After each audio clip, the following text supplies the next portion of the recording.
ವೀಕ್ಷಕರು, ಕನ್ನಡ ಮಾತೃಭೂಮಿ ವಾರ್ತೆಗಳಿಗೆ ಸ್ವಾಗತ. ನಾನು ಸಂತೋಷಿ ಸದೋಕರ್. ಮೊದಲಿಗೆ ಹೆಡ್ಲೈನ್ಸ್.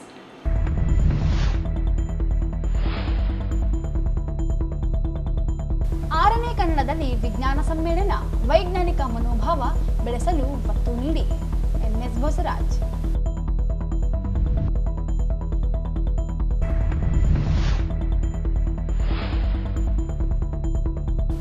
ಮಹಿಳಾ ಆಯೋಗದಿಂದ ಸಂವಾದ, ಡಿಸಿ, ಎಸ್ಪಿ, ಸಿಇಒ ಗೈರು, ಕಾನೂನು ಕ್ರಮದ ಎಚ್ಚರಿಸಿದ ನಾಗಲಕ್ಷ್ಮಿ ಚೌಧರಿ.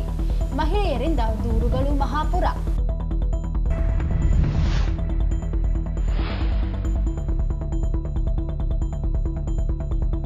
ಸೆಪ್ಟೆಂಬರ್ 22ರಿಂದ ಹಿಂದುಳಿದ ವರ್ಗಗಳ ಗಣತಿ, ಸಮರ್ಪಕ ಮಾಹಿತಿ ಸಂಗ್ರಹಿಸಿ ಸುರೇಶ್ ವರ್ಮಾ.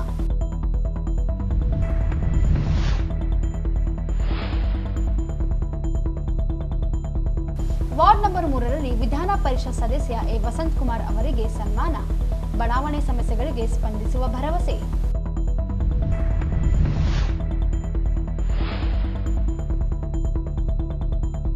ಹಿಂದುಳಿದ ವರ್ಗಗಳ ಗಣತಿ ಸವಿತಾ ಎಂದು ಬರೆಯಿಸಿ ವಿಜಯ್ ಭಾಸ್ಕರ್ ಇಟಗಿ.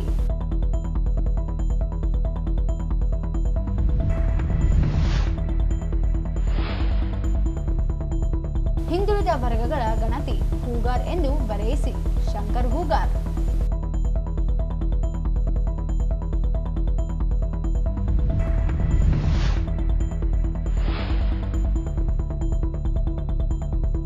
ಹಿಂದುಳಿದ ವರ್ಗಗಳ ಗಣತಿಯಲ್ಲಿ ಪಿಂಜಾರ ನದಾಫ್ ಎಂದು ಬರೆಯಿಸಿ ಇಮ್ರಾನ್ ಬಡೇಸಾಬ್.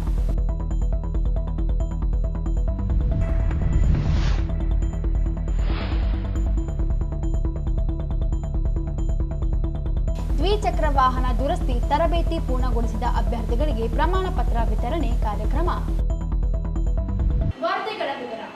ರಾಜ್ಯ ಸರ್ಕಾರವು ವಿಜ್ಞಾನ ಮತ್ತು ತಂತ್ರಜ್ಞಾನ ಅಭಿವೃದ್ಧಿಗೆ ಹೆಚ್ಚಿನ ಒತ್ತು ನೀಡುತ್ತಿದ್ದು, ರೈತರಿಗೆ ಹಾಗೂ ಕೃಷಿ ವಲಯಕ್ಕೆ ತಂತ್ರಜ್ಞಾನ ಅಭಿವೃದ್ಧಿ ಅನುಕೂಲವಾಗಬೇಕು ಎಂದು ಸಣ್ಣ ನೀರಾವರಿ ವಿಜ್ಞಾನ ಮತ್ತು ತಂತ್ರಜ್ಞಾನ ಸಚಿವ ಎನ್ಎಸ್ ಬಸವರಾಜ್ ಹೇಳಿದರು. ಅವರಿಂದು ನಗರದ ಕೃಷಿ ವಿಜ್ಞಾನಗಳ ವಿಶ್ವವಿದ್ಯಾಲಯದ ಪ್ರೇಕ್ಷಾಗೃಹದಲ್ಲಿ ಕರ್ನಾಟಕ ವಿಜ್ಞಾನ ಮತ್ತು ತಂತ್ರಜ್ಞಾನ ಅಕಾಡೆಮಿ ಮತ್ತು ಕೃಷಿ ವಿಜ್ಞಾನಗಳ ವಿಶ್ವವಿದ್ಯಾಲಯದಿಂದ ಹಮ್ಮಿಕೊಂಡಿದ್ದ ಕನ್ನಡದಲ್ಲಿ 6ನೇ ವಿಜ್ಞಾನ ತಂತ್ರಜ್ಞಾನ ಸಮ್ಮೇಳನವನ್ನು ಜ್ಯೋತಿ ಬೆಳಗಿಸುವ ಮೂಲಕ ಉದ್ಘಾಟಿಸಿ ಮಾತನಾಡಿದರು. ಪ್ರತಿ ವರ್ಷವೂ ವಿಜ್ಞಾನ ಮತ್ತು ತಂತ್ರಜ್ಞಾನದ ಕುರಿತು ಜನರಲ್ಲಿ ಮನವರಿಕೆ ಮಾಡುವ ಪ್ರಯತ್ನ ನಡೆದಿದ್ದು, ಕನ್ನಡದಲ್ಲಿ ಈ ವಿಷಯಗಳ ಕುರಿತು ಸಮ್ಮೇಳನ ಹಮ್ಮಿಕೊಂಡಿರುವುದು ಅತ್ಯಂತ ಶ್ಲಾಘನೀಯ ಸಂಗತಿಯಾಗಿದೆ. ವಿದ್ಯಾರ್ಥಿಗಳು ಈ ಸಮ್ಮೇಳನದಲ್ಲಿ ತಜ್ಞರು ತಿಳಿಸುವ ಮಾಹಿತಿಗಳನ್ನು ಸರಿಯಾದ ರೀತಿಯಲ್ಲಿ ಪಡೆದುಕೊಂಡು ವಿಜ್ಞಾನ ಮತ್ತು ತಂತ್ರಜ್ಞಾನದ ಕುರಿತು ಜ್ಞಾನವನ್ನು ಹೆಚ್ಚಿಸಿಕೊಳ್ಳಬೇಕು ಎಂದರು. ವಿಜ್ಞಾನ ಮತ್ತು ತಂತ್ರಜ್ಞಾನಗಳ ಅಭಿವೃದ್ಧಿ ವೇಗವಾಗಿ ಸಾಗುತ್ತಿದ್ದು, ಇವುಗಳ ಮೂಲಕ ಶೀಘ್ರಗತಿಯಲ್ಲಿ ಹೆಚ್ಚಿನ ಮಾಹಿತಿಯನ್ನು ಪಡೆದುಕೊಳ್ಳಬಹುದಾಗಿದ್ದು, ಇವುಗಳಿಂದ ಆಯಾ ಪ್ರದೇಶದ ಅಭಿವೃದ್ಧಿ ಹೆಚ್ಚಾಗುತ್ತದೆ. ಕೃಷಿಯಲ್ಲಿ ತಂತ್ರಜ್ಞಾನ ಬಳಕೆಯಿಂದ ಹೆಚ್ಚಿನ ಪ್ರಗತಿಯನ್ನು ಸಾಧಿಸಬಹುದಾಗಿದೆ ಎಂದು ತಿಳಿಸಿದರು. ಕನ್ನಡದಲ್ಲಿ ವಿಜ್ಞಾನ ಮತ್ತು ತಂತ್ರಜ್ಞಾನ ಸಮ್ಮೇಳನವು 3 ದಿನಗಳ ಕಾಲ ನಡೆಯಲಿದ್ದು, ವಿದ್ಯಾರ್ಥಿಗಳು ಇದರ ಸದುಪಯೋಗ ಪಡೆದುಕೊಳ್ಳಬೇಕು. ಜೊತೆಗೆ ರಾಜ್ಯದ ರೈತರ ಅಭಿವೃದ್ಧಿಗೆ ಅನುಕೂಲವಾಗಬೇಕು. ಜಿಲ್ಲೆಯಲ್ಲಿ ವಿಜ್ಞಾನ ಕೇಂದ್ರದ ಅಭಿವೃದ್ಧಿಪಡಿಸಲು ಯೋಜನೆ ರೂಪಿಸಲಾಗುತ್ತಿದೆ. 26 ಕೋಟಿ ರೂಪಾಯಿ ವೆಚ್ಚದಲ್ಲಿ ಕರ್ನಾಟಕ ರಾಜ್ಯ ಸರ್ಕಾರ, ಕೇಂದ್ರ ಸರ್ಕಾರ ಹಾಗೂ ಕಲ್ಯಾಣ ಕರ್ನಾಟಕ ಅಭಿವೃದ್ಧಿ ಮಂಡಳಿಯಿಂದ ವಿಜ್ಞಾನ ಕ್ಷೇತ್ರದ ಅಭಿವೃದ್ಧಿಗೆ ಯೋಜನೆಯನ್ನು ರೂಪಿಸಲಾಗುತ್ತಿದೆ ಎಂದರು.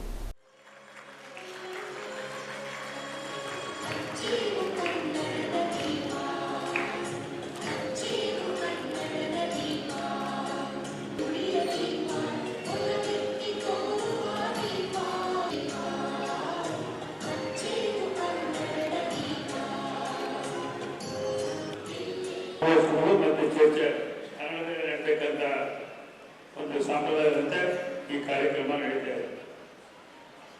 ಇವತ್ತು ವಿಜ್ಞಾನ ತಂತ್ರಜ್ಞಾನ ಬಹಳ ಇಡೀ ಪ್ರಪಂಚದಲ್ಲೇ ಬಹಳ ಮುಖ್ಯವಾಗಿರ್ತಕ್ಕಂಥದ್ದು. ಬಹಳ ಅತಿ ಶೀಘ್ರಗತಿಯಲ್ಲಿ ಪ್ರತಿ ರಾಷ್ಟ್ರದಲ್ಲಿ, ರಾಜ್ಯದಲ್ಲಿ, ವಿವಿಧ ರಾಜ್ಯಗಳಲ್ಲಿ ಇದರ ಬಗ್ಗೆ ಹೆಚ್ಚಿನ ಒಂದು ಮಾಹಿತಿ ಕೊಡೋದ್ರ ಮುಖಾಂತರ ಆ ಪ್ರದೇಶದ ಅಭಿವೃದ್ಧಿ ಮತ್ತು ಈ ತಂತ್ರಜ್ಞಾನವನ್ನು ಎಲ್ಲ ಕಡೆ ಒದಗಿಸಿಕೊಳ್ಳಲಿಕ್ಕೆ ಪ್ರಯತ್ನ ಮುಂದುವರಿತೇವೆ. ಹಾಗಾಗಿ ರಾಜ್ಯ ಸರ್ಕಾರ ಸಹಿತ ಈ ತಂತ್ರಜ್ಞಾನವನ್ನು ಎಲ್ಲದರಲ್ಲಿ ಅಳವಡಿಸಿಕೊಳ್ಬೇಕು. ಅದರಲ್ಲಿ ಕೃಷಿ ಬೆಳವಣಿಗೆಯಲ್ಲಿ ಬಹಳ ಅತಿ ಮುಖ್ಯ ಒಂದು ಉದ್ದೇಶಕ್ಕಾಗಿ ಇಂತಹ ಕಾರ್ಯಕ್ರಮವನ್ನು ಪ್ರೋತ್ಸಾಹಿಸತಕ್ಕಂಥ ಕೆಲಸ ಮಾಡ್ತೇವೆ. ನಮ್ಮೆಲ್ಲರಿಗೂ ಗೊತ್ತಿದೆ, ಕೃಷಿಯಲ್ಲಿ ಇಡೀ ರಾಜ್ಯದಲ್ಲಿ ನಮ್ಮ 75% ಜನರು ಕೃಷಿಕರಾಗಿ ಕೃಷಿ ಮೇಲೆ ಆಧಾರ ಇರತಕ್ಕಂಥದ್ದು. ಅದರಲ್ಲಿ ನಮ್ಮ ಭಾಗ ಈ ಕಲ್ಯಾಣ ಕರ್ನಾಟಕ ಭಾಗದಲ್ಲಿ ಅತಿ ಮುಖ್ಯವಾಗಿ ಈ ತುಂಗಭದ್ರಾ ಅಚ್ಚುಕಟ್ಟಿನಲ್ಲಿ ರಾಯಚೂರು, ಕೊಪ್ಪಳ, ಬಳ್ಳಾರಿ ಪೂರ್ತಿ ವ್ಯವಸಾಯ ಮೇಲೆ ಕೃಷಿ ಮೇಲೆ ಆಧಾರ ಇರತಕ್ಕಂಥದ್ದು. ಕೃಷಿ ಕಾರ್ಮಿಕರಿರ್ಬೋದು, ರೈತರಿರ್ಬೋದು. ಅತಿ ಹೆಚ್ಚು ಇರಿಗೇಷನ್ ಆಗಿರ್ತಕ್ಕಂಥದ್ದು ಇಡೀ ರಾಜ್ಯದಲ್ಲಿ ರಾಯಚೂರು ಜಿಲ್ಲಾ ಮಾತ್ರ. ಇಡೀ ರಾಯಚೂರು ಜಿಲ್ಲೆಗೆ ಬರ್ತಕ್ಕಂಥ ಒಂದೇ ಒಂದು ಕೆನಾಲಿಂದ 92 TMC ಸ್ಪೀಕರ್ ವಾಟರ್ ಬರ್ತದೆ. 6 ಲಕ್ಷ ಎಕರೆಗೆ ನೀರಾವರಿ ಆಗ್ತಕ್ಕಂಥದ್ದು. ಈ NRPC ಕೃಷ್ಣಾಲಿಂದ ಈಗಾಗಲೇ 3 ಲಕ್ಷ ಎಕರೆ ಆಗ್ತಾ ಇದೆ ಮತ್ತು ಬರುವಂಥ ದಿನಗಳಲ್ಲಿ ಇನ್ನೊಂದು 2 ಲಕ್ಷ ಎಕರೆ ಆಗ್ತದೆ. ಒಟ್ಟಾರೆ 10-11 ಲಕ್ಷ ಎಕರೆ ನೇರವಾಗಿ ಕೆನಾಲ್ಗಳ ಮುಖಾಂತರ ಈ ರಾಯಚೂರು ಜಿಲ್ಲೆಯಲ್ಲಿ ನೀರಾವರಿ ಆಗ್ತಕ್ಕಂಥದ್ದು. ಇಂಥ ಪ್ರದೇಶದಲ್ಲಿ ರೈತರಿಗೆ ಅತಿ ಮುಖ್ಯವಾಗಿ ಅನೇಕ ರೀತಿಯಾದಂಥ ಅನುಕೂಲತೆಗಳು ಮಾಡ್ತಕ್ಕಂಥ ರೀತಿಯಲ್ಲಿ ನಮ್ಮ ಕೃಷಿ ವಿಶ್ವವಿದ್ಯಾಲಯ ಸಾಕಷ್ಟು ಪ್ರಯತ್ನ ಮಾಡ್ತಾ ಇದೆ. ಆ ದಿಶೆಯಲ್ಲಿ ವಿಜ್ಞಾನ ತಂತ್ರಜ್ಞಾನ. ಇದೇ ವೇಳೆ ಸಂಸದ ಜಿ. ಕುಮಾರ್ ನಾಯಕ್ ಮಾತನಾಡಿ, ವಿಜ್ಞಾನ ಮತ್ತು ತಂತ್ರಜ್ಞಾನದ ಕುರಿತಾದ ಸಮ್ಮೇಳನ ಅಭೂತಪೂರ್ವವಾದ ಕಾರ್ಯಕ್ರಮವಾಗಿದ್ದು, ಪ್ರಸ್ತುತ ಸಂದರ್ಭಕ್ಕೆ ಸರಿಯಾದ ವ್ಯವಸ್ಥೆ ಮಾಡಲಾಗುತ್ತಿದೆ. ಪ್ರಮುಖ ವಾಣಿಜ್ಯ ಬೆಳೆಯಾದ ಮೆಣಸಿನಕಾಯಿಗೆ ಬೆಂಬಲ ಬೆಲೆಯನ್ನು ನಿಗದಿಪಡಿಸುವ ಯೋಜನೆಯೂ ಕೂಡ ಇದೆ. ವೇದಿಕೆಯಿಂದ ಆರಂಭವಾಗಿ ಯಶಸ್ವಿ ಕಂಡಿದ್ದು, ಇಂತಹ ವೇದಿಕೆಗಳಲ್ಲಿ ಅನೇಕ ಅಭಿವೃದ್ಧಿಪರ ಯೋಜನೆಗಳನ್ನು ಕಂಡುಕೊಳ್ಳಲಾಗುತ್ತದೆ ಎಂದರು. ರಾಜ್ಯದ ರೈತರಿಗೆ ಅರ್ಥವಾಗುವ ರೀತಿಯಲ್ಲಿ ಮಾತೃಭಾಷೆ ಕನ್ನಡದಲ್ಲಿಯೇ ಸಮ್ಮೇಳನ ಹಮ್ಮಿಕೊಳ್ಳಲಾಗಿದ್ದು, ವಿದ್ಯಾರ್ಥಿಗಳು ಸಮ್ಮೇಳನದಲ್ಲಿ ನೀಡಲಾಗುವ ವಿಷಯಗಳನ್ನು ಸುಲಭವಾಗಿ ರೈತರಿಗೆ ಅರ್ಥವಾಗುವ ರೀತಿಯಲ್ಲಿ ಕನ್ನಡ ಭಾಷೆಯಲ್ಲಿಯೇ ಮುಟ್ಟಿಸಬೇಕು ಎಂದು ತಿಳಿಸಿದರು. ರೈತರ ಸೇವೆಯ ಮೇಲೆಯೇ ಸಮಾಜ ನಿಂತಿದ್ದು, ರೈತರ ಸೇವೆ ಅತ್ಯಂತ ಪ್ರಮುಖವಾದದ್ದು. ಜೊತೆಗೆ ರೈತರ ಬದುಕನ್ನು ಸಶಕ್ತಗೊಳಿಸಲು ವಿಜ್ಞಾನ ಪಾತ್ರ ಅಪಾರವಾದದ್ದು. ವೈಜ್ಞಾನಿಕ ಅಧ್ಯಯನ ಬಹಳ ಮುಖ್ಯವಾಗಿರುತ್ತದೆ ಎಂದು ತಿಳಿಸಿದರು.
ಈ ಸಂದರ್ಭದಲ್ಲಿ ಕರ್ನಾಟಕ ವಿಜ್ಞಾನ ಮತ್ತು ತಂತ್ರಜ್ಞಾನ ಅಕಾಡೆಮಿಯ ಅಧ್ಯಕ್ಷ ರಾಜಾ ಸಾಬ್, ವ್ಯವಸ್ಥಾಪನಾ ಮಂಡಳಿ ಸದಸ್ಯರಾದ D. Mallikarjun, Mallesh Kolimi, Timmanna S Chavadi, doctor K. Narayanrao, ಕುಲಸಚಿವ ಶರಣಬಸಪ್ಪ ಕೊಟ್ಟಪ್ಪಗೌಡ, ಕೃಷಿ ತಾಂತ್ರಿಕ ಮಹಾವಿದ್ಯಾಲಯದ ಆಹಾರ ಸಂಸ್ಕರಣೆ ಮತ್ತು ತಂತ್ರಜ್ಞಾನ ವಿಭಾಗದ ಮುಖ್ಯಸ್ಥ ಡಾಕ್ಟರ್ ಶರಣಗೌಡರ್, ಅಕಾಡೆಮಿ ಸದಸ್ಯ ಡಾಕ್ಟರ್ ಎಂ.ಕೆ. ನಾಯಕ್, ಲೇಖಕಿ, ಕನ್ನಡ ಪುಸ್ತಕ ಪ್ರಾಧಿಕಾರದ ಮಾಜಿ ಅಧ್ಯಕ್ಷೆ ಡಾಕ್ಟರ್ ವಸುಂಧರಾ ಭೂಪತಿ, ಪ್ರಾಧ್ಯಾಪಕರಾದ ಮಲ್ಲಿಕಾರ್ಜುನ್ ಅಯ್ಯನಗೌಡರ್, ಎ.ಬಿ. ಶ್ರೀನಿವಾಸ್, ಆನಂದ್ ಸೇರಿದಂತೆ ಅನೇಕರು ಇದ್ದರು.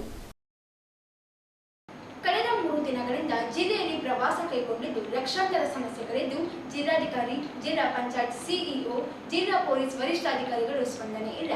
ಸಮಸ್ಯೆಗಳ ಅಹವಾಲು ಸ್ವೀಕರಿಸಿದ್ದು, ಜಿಲ್ಲಾ ಮತ್ತು ತಾಲೂಕು ಮಟ್ಟದ ಅಧಿಕಾರಿಗಳು ಇಲ್ಲದೆ ಬೆರಳೆಣಿಕೆಯಷ್ಟು ಇರುವುದನ್ನು ಕಂಡು ಅಸಮಾಧಾನ ವ್ಯಕ್ತಪಡಿಸಿದ ಕರ್ನಾಟಕ ರಾಜ್ಯ ಮಹಿಳಾ ಆಯೋಗದ ಅಧ್ಯಕ್ಷೆ ನಾಗಲಕ್ಷ್ಮಿ ಚೌಧರಿ ಕಾನೂನಾತ್ಮಕ ಕ್ರಮ ಕೈಗೊಳ್ಳುವುದಾಗಿ ತಿಳಿಸಿದರು.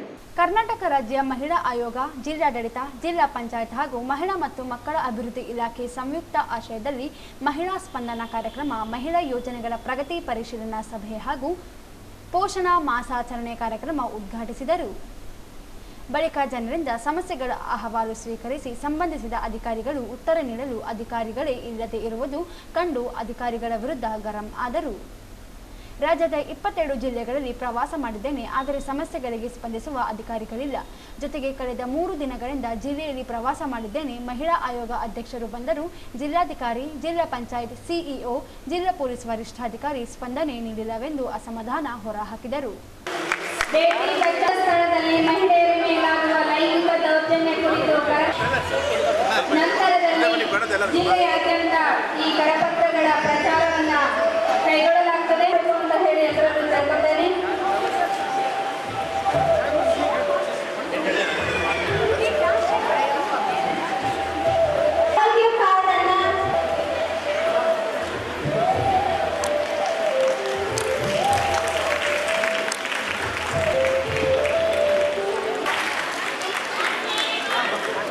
ಮೊಬೈಲಲ್ಲೆಲ್ಲ ಫೀಡ್ ಮಾಡ್ಕೊಳ್ಳಿ. ನಿಮಗೆ ಯಾವುದೇ ಸಹಾಯ ಬೇಕು ಅಂದರೆ 181 ನಂಬರ್ಗೆ ಫೋನ್ ಮಾಡಿ. ನಿಮಗೆ ಯಾವುದೇ ಸಹಾಯ ಬೇಕು ಅಂದರೆ ಈ ನಂಬರ್ಗೆ ಫೋನ್ ಮಾಡಿದಾಗ ನಿಮಗೆ ಗೈಡ್ ಮಾಡ್ತಾರೆ. ನಿಮಗೆ ಹೇಗೆ, ಯಾರನ್ನ, ಯಾವಾಗ, ಯಾವ ಥರ ಮಗಳಿಗೆ ಇಂಜಿನಿಯರ್ ಹಾಕಿದ್ದೀವಿ, ಎಜುಕೇಶನ್ ಇದ್ದೀವಿ, 3 ವರ್ಷದಿಂದ ಅಡ್ಡಾಡಿದ್ರೆ ಸಾಕಾಗ್ತದೆ. ಮತ್ತೆ ಇತ್ತು ಸಮಸ್ಯೆ ಅಂತ ಅಲ್ಲಿ ಹೋಗಿದ್ದೆ ನಾನು. ಅವರು ನನಗೆ ಕೇಸ್ ದಾಖಲೆ ಮಾಡಿದ್ದಾರೆ. ಅವರೇ ಸ್ವತಃ ಬಂದು ನನಗೆ ಮಾಡಿಕೊಟ್ರೆ ಅಂತ 2 months ಟೈಮ್ ತಗೊಂಡಿದ್ದಾರೆ. ಕೇಸ್ ದಾಖಲೆ ಆಗಿದೆ. ಇದಕ್ಕೇನಾದರೂ ಸಹಾಯ ಮಾಡಿದ್ರೆ ಚೆನ್ನಾಗಿರುತ್ತೆ ಮೇಡಮ್. ಅದಕ್ಕೂ ಸರ್ ಯಾವುದೇ ಥರ ನಮಗೆ ಮಾಡ್ತಾ ಇಲ್ಲ ಮೇಡಮ್.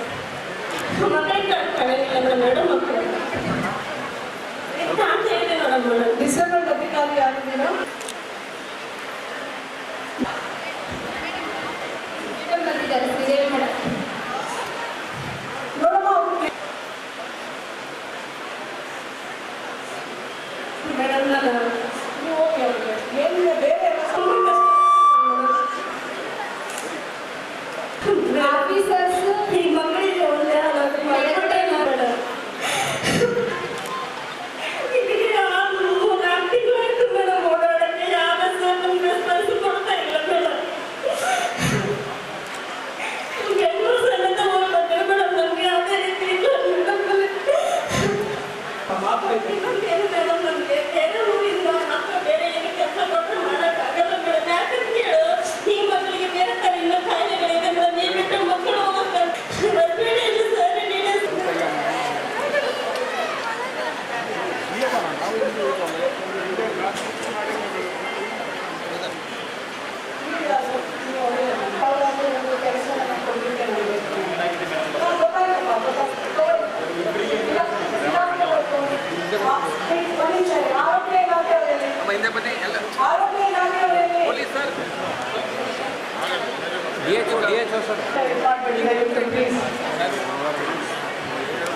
ಒಂದು ವಾರಕ್ಕೆ ಮುಂಚೆನೆ ಜಿಲ್ಲಾಧಿಕಾರಿ ಕಚೇರಿಗೆ ನಾವು ಪತ್ರವನ್ನು ಕಳಿಸಿದ್ದೀವಿ.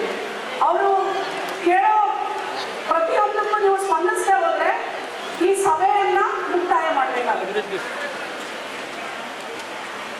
ನೀವು ಯಾರು ಬಂದಿದ್ದೀರಾ, ಯಾರಿಲ್ಲ ಅಂತ ಗೊತ್ತಿಲ್ಲ. ಯಾವುದೇ ಅಧಿಕಾರಿ ಕೇಳಿದ್ರೆ ಯಾರು ಬಂದಿಲ್ಲ ಅಂತ ಹೇಳ್ತಾ ಇದ್ದೀರಾ.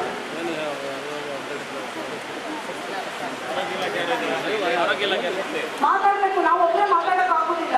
ಆರೋಗ್ಯ ಇಲ್ಲ ಅಂದ್ರೆ ಅಲ್ಲಿ ಪಟ್ಟಣಕ್ಕೆ ಹೋಗಿ ಅಲ್ಲಿ ಯಾರು ನಿಮ್ಮ ಕನ್ಸಲ್ಟ್ ಅಧಿಕಾರಿ ಇದ್ದಾರೆ ಅವ್ರಿಗೆ ಸಹಾಯ ಮಾಡಕ್ಕೆ ಹೇಳಿ. ಸಭೆ ಮಾಡ್ತಾ ಇದ್ದಾರೆ. ಎಲ್ಲಾ ಜಿಲ್ಲೆಗಳಲ್ಲೂ ಎಲ್ಲ ಅರ್ಧದಷ್ಟು ಅಧಿಕಾರಿಗಳು ಇರ್ತಿದ್ರು. ನೀವು ಬರೀ ಒಂದು ಲೈನ್ ಇರೋದು ನೋಡಿ ನನಗೆ ನಿಜವಾಗ್ಲೂ ಶಾಕ್ ಆಯ್ತು. ಇಷ್ಟು ಸಮಸ್ಯೆಯ ಭಂಡಾರ ಇದೆ. ಅಧಿಕಾರಿಗಳು ಯಾರು ಬರ್ಲಿಕ್ಕೆ ಇಚ್ಛಾಶಕ್ತಿ ಇಲ್ಲ. ಇದು ಎಂತ ದುರಂತ ಇದು.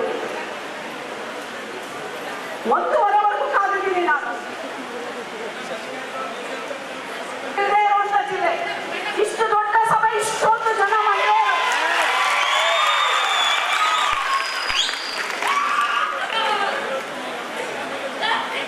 ನಾನು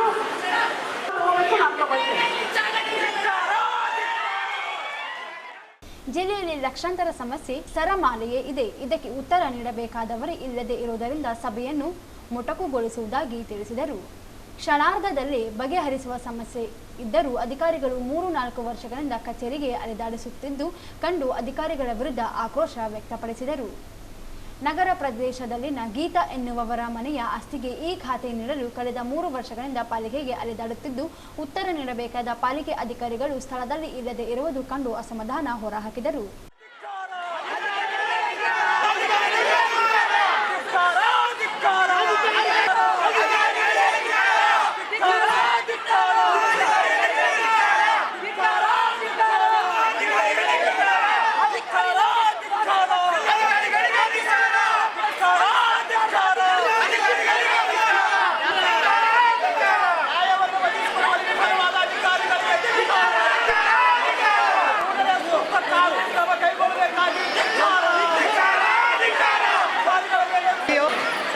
ತಾಯಿ ನೀವೆಲ್ಲರೂ ಕೂತ್ಕೊಳ್ಳಿ. ನಾನು ನಿಮಗೋಸ್ಕರ ಬಂದಿದ್ದೀನಿ, ಕೂತ್ಕೊಳ್ಳಿ. ಆಯ್ತು, ಕೂತ್ಕೊಳ್ಳಿ. ನಾವು ಕೂತ್ಕೊಳ್ಳಿ, ತಾಯಿ ಕೂತ್ಕೊಳ್ಳಿ. ನನಗೆ ಒಂದೇ ಒಂದು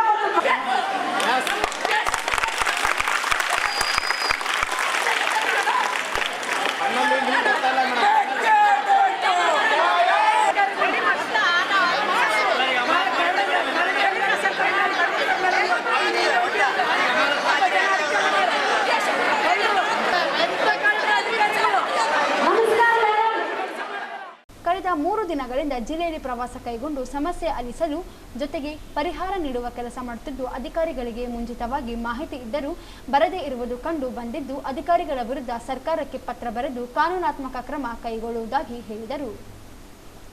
ಸಿಂಧನೂರು ತಾಲೂಕಿನ ಮುಕ್ಕುಂದ ಗ್ರಾಮದ ಮಹಿಳೆಗೆ 2 ಅಂಧ ಮಕ್ಕಳಿದ್ದು ಸಲಕರಣೆಗಳು ನೀಡಿದೆ. ಮಕ್ಕಳನ್ನು ನೋಡಿಕೊಳ್ಳಲು ಉದ್ಯೋಗವಿಲ್ಲ, ಉಪಜೀವನಕ್ಕೆ ನಿತ್ಯ ತೊಂದರೆಯಾಗಿದೆ. ಅಂಗನವಾಡಿ ಸಹಾಯಕ ಹುದ್ದೆಗೆ ಅರ್ಜಿ ಹಾಕಿದ್ದು ಅನುಕಂಪ ಆಧಾರದ ಮೇಲೆ ಉದ್ಯೋಗ ನೀಡದೆ ತಿರಸ್ಕರಿಸಿದ್ದಾರೆ ಎಂದು ದೂರಿದರು. ನಿತ್ಯ ಊಟಕ್ಕೆ ತೊಂದರೆಯಾಗಿದ್ದು ಬೇಡಿ ತಿನ್ನುವ ಸ್ಥಿತಿ ಇದೆ. ಇಲಾಖೆಯಡಿ ಯಾವುದಾದರೂ ಉದ್ಯೋಗ ನೀಡಲು ಅಲೆದಾಡುತ್ತಿದ್ದು ಅಧಿಕಾರಿಗಳು ಸ್ಪಂದನೆ ನೀಡುತ್ತಿಲ್ಲವೆಂದು ದೂರಿದರು. ನೀವು ಬರ್ತೀರಾ ಬರಲ್ಲ ಅನ್ನೋಕ್ಕೆ ಕಾರಣ ಏನು? ಒಂದು ಚೂರು ಕಮ್ಯುನಿಕೇಟ್ ಮಾಡಿಲ್ಲ. ಏನು ತಿಳ್ಕೊಂಡಿದ್ದೀರಾ? ವುಮೆನ್ ಕಮಿಷನ್ ಒಂದು ಚೇರ್ಪರ್ಸನ್ ಅಂತಂದ್ರೆ ಅವ್ರು ಬಂದ್ರೆ ಆ ಕಮಿಷನ್ ಎಷ್ಟೊಂದು ಪವರ್ ಇದೆ, ಎಷ್ಟೊಂದು ಅರ್ಹತೆ ಇದೆ. ಇಷ್ಟು ಜನ ಸಮಸ್ಯೆಯ ಭಂಡಾರ ಹೊತ್ಕೊಂಡು ಇಡೀ ಜಿಲ್ಲೆಯಿಂದ ಬಂದಿದ್ದಾರೆ. ಅಧಿಕಾರಿಗಳು ಯಾರು ಬರೀ ಒಂದು ರೈಲಲ್ಲಿ ಬಂದು ಕುತ್ಕೊಂಡಿದ್ದೀರಾ? ಅರ್ಧದಷ್ಟು ಅಧಿಕಾರಿ ಇಡೀ ಜಿಲ್ಲೆಯ ಅಧಿಕಾರಿಗಳು ಬಂದು ಕುತ್ಕೊಂಡು ಒಂದು ಸಮಸ್ಯೆಯನ್ನು ಆಲಿಸಬೇಕಾಗಿತ್ತು. ಒಂದೇ ಒಂದು ಮಾತು ನನಗೆ ಕಮ್ಯುನಿಕೇಟ್ ಮಾಡಲಿಲ್ಲ.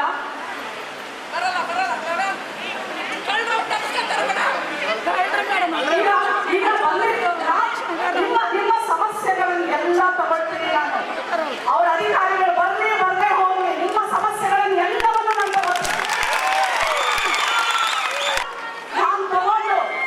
ನಾನು ತಗೊಂಡು ಪ್ರತಿಯೊಂದು ಇಲಾಖೆಗೂ ಬರ್ತೀನಿ. ನಿಮ್ಮ ಸಮಸ್ಯೆಗಳಿಗೆ ಪ್ರಾಮಾಣಿಕ ಪ್ರಯತ್ನವನ್ನ ನಾನು ಮಾಡ್ತೇನೆ.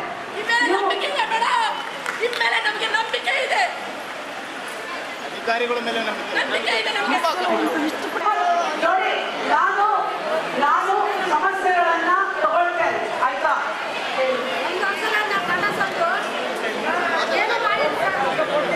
ಹಲೋ, ನರಸಪ್ಪ ದೊರಬಯ್ಯ ಲಕ್ಷ್ಮಿ ಒಂದು ವರ್ಷ ಆಯ್ತು ನನ್ನ ಗಂಡ ಸತ್ತು. ಆಫೀಸ್ ತಿರುಗಿ ಮಾಡುವಟ್ರು ನಾಡ್ದ ಇಲ್ಲ ತಿರುಗಿಸ್ತಾರೆ ಸರ್. ಇದ್ದೀರಾ? ಅಟ್ಲೀಸ್ಟ್ ಅವ್ರ ಸಮಸ್ಯೆ ಹೇಳ್ತಾ ಇದ್ದಾರೆ. ನೀವು ಯಾರು ಅಧಿಕಾರಿಗಳ ಕನ್ಸರ್ನ್ ಅಧಿಕಾರಿಗಳಿಗೆ ಅಂಧ ಮಕ್ಕಳ ಶಾಲೆಗೆ ಸೇರಿಸಿದರೆ ಕುಂಟು ನೆಪ ಹೇಳಿ ಕಳುಹಿಸುತ್ತಿದ್ದು ಮಕ್ಕಳನ್ನು ನೋಡಿಕೊಳ್ಳುವುದರ ಜೊತೆಗೆ ಕೂಲಿ ಕೆಲಸ ಮಾಡುತ್ತಿದ್ದೇವೆ. ಗ್ರಾಮದಲ್ಲಿ ಯಾವುದಾದರೂ ಉದ್ಯೋಗ ನೀಡಿ ಜೀವನ ನಡೆಸಲು ಅವಕಾಶ ಮಾಡಿಕೊಡಲು ಮನವಿ ಮಾಡಿದರು.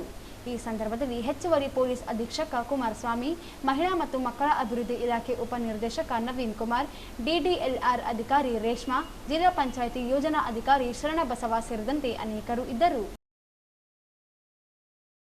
ಹಿಂದುಳಿದ ವರ್ಗಗಳ ಆಯೋಗದಿಂದ ಸೆಪ್ಟೆಂಬರ್ 22ರಿಂದ ಆರಂಭವಾಗುವ ಸಮೀಕ್ಷೆಗೆ ಗಣತಿದಾರರನ್ನಾಗಿ ನೇಮಿಸಲಾದ ಶಿಕ್ಷಕರನ್ನು ಪ್ರತಿ ಮನೆಗೆ ತಪ್ಪದೆ ಭೇಟಿ ನೀಡಿ ಸಮೀಕ್ಷೆ ಕಾರ್ಯವನ್ನು ನಡೆಸಬೇಕು ಎಂದು ತಹಶೀಲ್ದಾರ್ ಸುರೇಶ್ ವರ್ಮಾ ಹೇಳಿದರು. ಅವರಂದು ನಗರದ ಜಿಲ್ಲಾ ಪಂಚಾಯತ್ ಸಭಾಂಗಣದಲ್ಲಿ ಹಮ್ಮಿಕೊಂಡಿದ್ದ ಹಿಂದುಳಿದ ವರ್ಗಗಳ ಆಯೋಗದ ಸಮೀಕ್ಷೆಯ ಕುರಿತು ಗಣತಿದಾರರಿಗೆ ತರಬೇತಿ ಕಾರ್ಯಾಗಾರದ ಅಧ್ಯಕ್ಷತೆ ವಹಿಸಿ ಮಾತನಾಡಿದರು.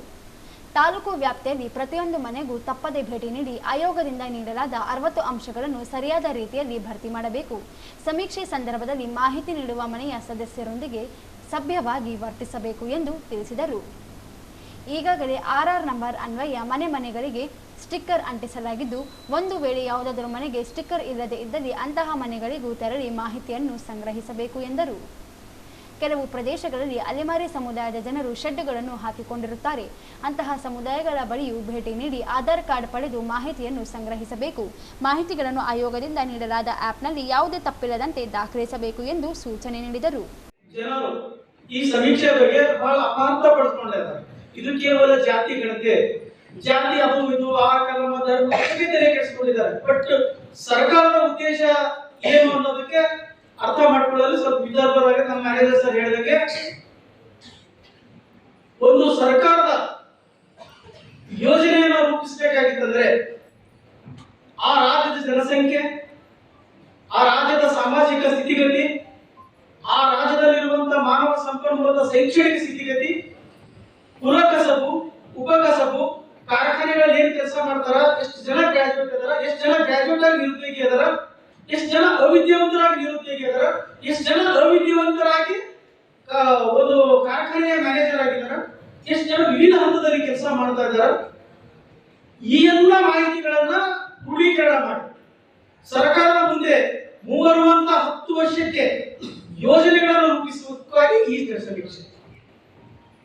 ಯಾಕಂದ್ರೆ ಈ ಹಿಂದೆ ನಾವು ಕೆಲವೊಂದು ಸರ್ಕಾರದ ಘನ ಯೋಜನೆಗಳನ್ನ ಮೌಲ್ಯಮಾಪನ ಮಾಡಿ ನೋಡಿದಾಗ ಯಾರು ಪ್ರಜ್ಞಾವಂತರದಾರ, ಯಾವ ಆಫೀಸ್ಗಳನ್ನು ಓಡಾಡ್ತಾರ, ಯಾರಿಗೆ ಹಿಂದುಳಿದ ವರ್ಗದ ಅಭಿವೃದ್ಧಿ ಮಂಡಳಿಯಿಂದ ಏನೇನು ಸೌಲಭ್ಯ ಸಿಗ್ತಾರ, ಸೌಲಭ್ಯ ತಗೊಂಡಾರ ಮತ್ತೆ ಯಾರು ನಿಜವಾಗಿ ಅರ್ಹತೆ ಇದ್ದಾರ ಅವರಿಗೆ ಆ ಕಾನೂನು ಬಗ್ಗೆ ಗೊತ್ತೂ ಇಲ್ಲ, ನಾವು ಸೌಲಭ್ಯ ಪಡೆದಿಲ್ಲ. ಒಬ್ಬ ಕುಂಬಾರಿಕೆ ಕೆಲಸ, ಬಡಿಗೆ ಕೆಲಸ ಮಾಡೋ ವಂಶ ಪರಂಪರೆ ಅದೇ ಕೆಲಸ ಮುಂದುವರಿತಾ ಇದ್ದಾರೆ. ಆತನಿಗೆ ಅಭಿವೃದ್ಧಿ ನಿಗಮ ಮಂಡಳಿಯಿಂದ ಆತನಿಗೆ ಸಿಗುವಂತ ಸೌಲಭ್ಯ ತಗೋತಾ ಇಲ್ಲ, ನೀರಾವರಿ ಸೌಲಭ್ಯ ತಗೋತಾ ಇಲ್ಲ. ಹಲವಾರು ಜನ ವಿದ್ಯಾವಂತರಾಗಿ ಅವರಿಗೆ ಕೌಶಲ್ಯ ಇಲ್ಲ, ನಮಗೆ ಕೌಶಲ್ಯ ಇರಲಿಕ್ಕೆ ಅವರಿಗೆ ತರಬೇತಿ ಕೊಡ್ತಾ ಇದೆ. ಆ ತರಬೇತಿಯನ್ನು ಪಡೆದು ತಮ್ಮ ಜೀವನವನ್ನು ರೂಪಿಸ್ಕೋಬೇಕು, ನನಗೆ ಹೊರದೇಶದಲ್ಲಿ ಅವಕಾಶ ಇದೆ, ಕೈಗಾರಿಕೆ ಕ್ಷೇತ್ರದಲ್ಲಿ ಅವಕಾಶ ಇದೆ, ಸಾಫ್ಟ್ವೇರ್ ಅವಕಾಶಗಳೇ, ಈ ಅವಕಾಶಗಳನ್ನು ವಂಚಿತ ಆಗಿದ್ದಾರೆ. ಇದೇ ವೇಳೆ ಕ್ಷೇತ್ರ ಶಿಕ್ಷಣ ಅಧಿಕಾರಿ ಈರಣ್ಣ ಕೋಸಗಿ ಮಾತನಾಡಿ, ರಾಯಚೂರು ತಾಲೂಕಿನಲ್ಲಿ ಸಮೀಕ್ಷೆಗಾಗಿ 1066 ಶಿಕ್ಷಕರನ್ನು ನೇಮಕ ಮಾಡಿಕೊಳ್ಳಬೇಕಾಗಿದ್ದು, ಈಗಾಗಲೇ 860 ಶಿಕ್ಷಕರನ್ನು ನೇಮಕ ಮಾಡಿದ್ದು, ಉಳಿದ ಶಿಕ್ಷಕರನ್ನು ಖಾಸಗಿ ಶಾಲೆಗಳಿಂದ ತೆಗೆದುಕೊಳ್ಳಲು ತೀರ್ಮಾನಿಸಲಾಗಿದೆ. ಆರೋಗ್ಯ ಸಮಸ್ಯೆ ಇದೆ ಎಂದು ಪತ್ರ ಸಲ್ಲಿಸಿರುವ ಶಿಕ್ಷಕರನ್ನು ಆರೋಗ್ಯ ಇಲಾಖೆಯಲ್ಲಿ ತಪಾಸಣೆ ಮಾಡಲಾಗುವುದು. ಗಂಭೀರ ಸಮಸ್ಯೆ ಇದ್ದರೆ ಮಾತ್ರ ಸಮೀಕ್ಷೆಯ ಕಾಯ್ದೆಯಿಂದ ಕೈಬಿಡಲಾಗುವುದು. ಒಂದು ವೇಳೆ ಆರೋಗ್ಯ ಸರಿ ಇದ್ದರೂ ಸುಳ್ಳು ಪತ್ರ ನೀಡಿರುವ ಶಿಕ್ಷಕರ ವಿರುದ್ಧ ಸೂಕ್ತ ಕಾನೂನು ಕ್ರಮ ಜರುಗಿಸಲಾಗುವುದು ಎಂದು ಎಚ್ಚರಿಸಿದರು. ಕೆಲಸ ಮಾಡಿಲ್ಲ ಕ್ರಮ ಮಾಡೋದು ಗೊತ್ತಿದೆ, ನಿಮ್ಮನ್ನ ಗೌರವಿಸುವಾಗಿ ಕೆಲಸ ಕೊಡೋದು ಗೊತ್ತಿದೆ. ಅದಕ್ಕೆ ಸುಮ್ಮನೆ ಮಕ್ಕಳು ಮಾತಾಡಿದಾಗ ಮಾತಾಡೋದು ನೋಡಿ, ದಯವಿಟ್ಟು ಯಾರಿಗೂ ಇಲ್ಲ ಅವಕಾಶ ಇಲ್ಲ. ಏನೋ ದೈಹಿಕವಾಗಿ ನಡಿಲಕ್ಕೆ ಬರೋದಿಲ್ಲ, ಲಾಂಗ್ ಲೀವ್ ಇದ್ದರೆ ಮೇಲ್ನೋಟಕ್ಕೆ ಕಂಡು ಬಂದಾಗ ತಮ್ಮ ಹತ್ರ ನ್ಯೂನತೆಗಳು ಕಾಣ್ತಾ ಇದಾವ. ಸರ್ಕಾರಿ ನೌಕರಿ ಮಾಡದೆ ಸಾಧ್ಯ ಇಲ್ಲ ಅನ್ನೋದವರು, ಬೆಂಗಳೂರು ಇರುವಂತವರು ಮಾತ್ರ ವಿನಾಯಿತಿ ಕೊಡಕ್ಕೆ ಒಂದು ಕಮಿಟಿ ಮಾಡಿದ್ರು. ಅಲ್ಲಿ ಕಮಿಟಿ ಶಿಫಾರಸು ಮಾಡೋದು ಮಾತ್ರ ಅವ್ರಿಗೆ ವಿನಾಯಿತಿ ಸಿಗ್ತದೆ, ಉಳಿದವರಿಗೆ ಯಾರಿಗೂ ಸಿಗೋದಿಲ್ಲ. ಏನಪ್ಪ ಅನ್ನೋದು ಕ್ಯಾನ್ಸಲ್ ಆಗ್ತದೆ, ನಾವು ಅವ್ರ ಕಡೆ ಹೇಳಿದೀನಿ ಇವ್ರ ಕಡೆ ಹೇಳಿದೀನಿ ಅನ್ನುವಂತ ತಪ್ಪು ಕಲ್ಪನೆಯನ್ನ ಇದೇ ಬಿಟ್ಟು. ಯಾಕಂದ್ರೆ ನಮಗೆ 1055 ವೃತ್ತಿದಾರ ಬೇಕು. ಇವತ್ತು ಮಧ್ಯಾಹ್ನ ಟ್ರೈನಿಂಗ್ ಸೇರಿದಾಗ 860 ಜನ ಟೀಚರ್ ಸಿಕ್ಕಿಲ್ಲ ನಮಗೆ. ಈಗ ಸಿಕ್ಕೋರು 860 ಮಾತ್ರ. ಇನ್ನು ನಾವು 200 ಶಿಕ್ಷಕರನ್ನ ಹೊಂದಿಸ್ಬೇಕು. ಜೊತೆಗೆ ವಿವಿಧ ಶಾಲೆಗಳಿಗೆ ತಗೋತಾ ಇದ್ದೀವಿ, ವಿಭಿನ್ನ SDC ಒಡಿಸಿನೂ ಮಾಹಿತಿ ಕಲೆಕ್ಟ್ ಮಾಡ್ತಾ ಇದ್ದೀವಿ, ಯೂನಿವರ್ಸಿಟಿ ಬೇರೆ ಕಡೆಗೆಲ್ಲ ತಗೋತಾ ಇದ್ದೀವಿ. ಹಾಗಾಗಿ ಈ ಹಾಕುವವ್ರನ್ನ ಬಿಡಬೇಕು, ಮತ್ತೊಬ್ಬರು ಸೇರೋದು ತೀರಾ ಕಷ್ಟ ಸಾಧ್ಯ. ಒಂದ್ಸಲ ನನ್ನ ಜಾಗದಲ್ಲಿ ನೀವು ನಿಂತು ನೋಡಿ. ಸಮರ್ಪಕವಾಗಿ ಗಣತಿ ಮಾಡ್ಬೇಕಾಯ್ತಂದ್ರೆ ಮಾನವ ಸಂಪನ್ಮೂಲಗಳನ್ನು ಕ್ರೋಢೀಕರಿಸಬೇಕು, ಎಲ್ಲ ಏರಿಯಾಗಳನ್ನು ಗಣತಿ ಮಾಡಬೇಕು. ನನ್ನ ತಾಲೂಕಿನ ಈ 1 ಮನೆಗಳನ್ನು ಮಿಸ್ ಆಗಲಾರ್ದ ನೋಡ್ಬೇಕು. ಯಾಕಂದ್ರೆ ಇದು ಪ್ರಜ್ಞಾವಂತ ಸಮಾಜ ಗೊತ್ತಿರ್ಬೇಕು ನಮಗೆ. ಇದು ಒಳ ಮೀಸಲಾತಿ ಸಮೀಕ್ಷೆ ಮಾಡಿದ್ರೆ ಎಷ್ಟು ಕಷ್ಟ ಆಯ್ತು, ನಮ್ಮ ಶಿಕ್ಷಕರಿಗೆ ಎಷ್ಟು ಕಷ್ಟ ಆಗಿದೆ, ಮತ್ತೆ ಸಮಾಜದಲ್ಲಿ ಎಷ್ಟು ಪ್ರತಿರೋಧ ಬಂದಿದೆ. ಅದಕ್ಕೆಲ್ಲ ಯಾವ ತರ ಸಮರ್ಥವಾಗಿ ಉತ್ತರ ನೀಡಿ ಅವರನ್ನು ಎಲ್ಲಿ ಇಟ್ಟು ಅಲ್ಲೇ ಇಟ್ಟು ನಾವು ಕೆಲಸ ಮಾಡಿದ್ವಿ. ಇವು ಕೂಡ ಬರ್ತದೆ. ಇದೇ ವೇಳೆ ಸಮೀಕ್ಷೆಗೆ ನೇಮಿಸಿದ ಶಿಕ್ಷಕರ ಸಂಖ್ಯೆ ಹೆಚ್ಚಿದ್ದರಿಂದ ಜಿಲ್ಲಾ ಪಂಚಾಯತ್ ಸಭಾಂಗಣದಲ್ಲಿ ಕುಳಿತುಕೊಳ್ಳಲು ಕೂಡ ಸಮಸ್ಯೆ ಉಂಟಾಯಿತು. ಸಮೀಕ್ಷೆ ತರಬೇತಿಗೆ ಆಗಮಿಸಿದ ಗಣತಿದಾರರ ಶಿಕ್ಷಕರು ನಿಂತುಕೊಂಡೇ ತರಬೇತಿಯನ್ನು ಪಡೆದುಕೊಂಡರು. ಈ ಸಂದರ್ಭದಲ್ಲಿ ತಾಲೂಕು ಪಂಚಾಯತ್ ಕಾರ್ಯನಿರ್ವಾಹಕ ಅಧಿಕಾರಿ ಚಂದ್ರಶೇಖರ್ ಪವಾರ್, ಮಾಸ್ಟರ್ ಟ್ರೈನರ್ ಸದಾಶಿವಪ್ಪ, ಜಿತೇಂದ್ರ ಸೇರಿದಂತೆ ಅನೇಕರು ಇದ್ದರು. ನಗರದ ಅಂಬೇಡ್ಕರ್ ನಗರ ಬಡಾವಣೆಯಲ್ಲಿರುವ ಶಕ್ತಿ ದೇವತೆ ಶ್ರೀ ತಾಯಮ್ಮ ದೇವಿ ದೇವಸ್ಥಾನ ನಿರ್ಮಾಣ ಹಾಗೂ ಬಡಾವಣೆ ಅಭಿವೃದ್ಧಿ ಅನುದಾನ ನೀಡುವುದಾಗಿ ವಿಧಾನ ಪರಿಷತ್ ಸದಸ್ಯ ಎ ವಸಂತಕುಮಾರ್ ಹೇಳಿದರು. ಅವರಿಂದು ಅಂಬೇಡ್ಕರ್ ನಗರದ ನಿವಾಸಿಗಳಿಂದ ಸನ್ಮಾನ ಸ್ವೀಕರಿಸಿ ಮಾತನಾಡಿದರು. ವಾರ್ಡ್ ನಂಬರ್ 3ರಲ್ಲಿರುವ ಶ್ರೀ ತಾಯಮ್ಮ ದೇವಿ ದೇವಸ್ಥಾನ ಈಗಾಗಲೇ ನಿರ್ಮಾಣ ಹಂತದಲ್ಲಿದ್ದು ಬಾಕಿ ಕಾಮಗಾರಿಗೆ ಅನುದಾನ ಬೇಡಿಕೆ ಇದ್ದು ವೈಯಕ್ತಿಕವಾಗಿ ಹಾಗೂ ಶಾಸಕರ ವಿವೇಚನಾ ನಿಧಿಯಿಂದ ಅನುದಾನ ನೀಡುವುದಾಗಿ ಭರವಸೆ ನೀಡಿದರು. ಅಲ್ಲದೆ ಬಡಾವಣೆಯ ಮೂಲಭೂತ ಸೌಕರ್ಯ ಸೇರಿದಂತೆ ಇತರೆ ಸಮಸ್ಯೆಗಳಿಗೆ ಮುಂದಿನ KKRDB ಅನುದಾನದಲ್ಲಿಯೂ ಅನುದಾನ ನೀಡಿ ಅಭಿವೃದ್ಧಿ ಸಹಕರಿಸುವುದಾಗಿ ಭರವಸೆ ನೀಡಿದರು.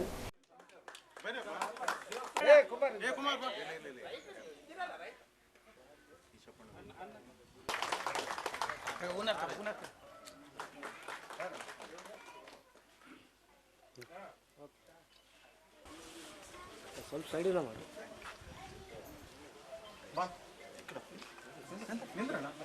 ಬರ್ರಿ